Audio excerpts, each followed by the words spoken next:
பிரைஸ்லாடுங்க. ஆண்டவராகிய இயேசு கிறிஸ்து நாமத்தாலே உங்களை வாழ்த்துகிறேன். பைபிளில் ஒரு வசனம் இருக்குது. ஆதியாகமம் 1ஆம் அதிகாரம் 29ஆம் வசனம்.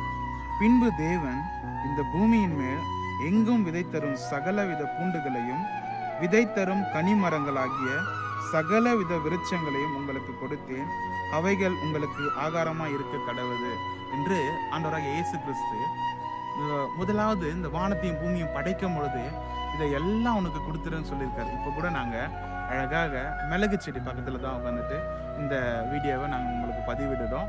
கர்த்தர் இந்த அழகான இந்த மலைப்பகுதியில் அழகாக மிளகு ஆண்டவர் நம்மளுக்கு கொடுத்துருக்கிறார்.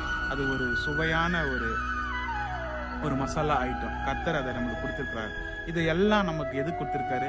நீங்கள் எல்லாம் இதை பயன்படுத்திங்கன்னு சொல்கிறார். நம்முடைய வாழ்க்கையில் கூட கசப்பு, இனிப்பு எல்லாத்தையும் ஆண்டவர் நமக்காக கொடுத்துருக்கிறார்.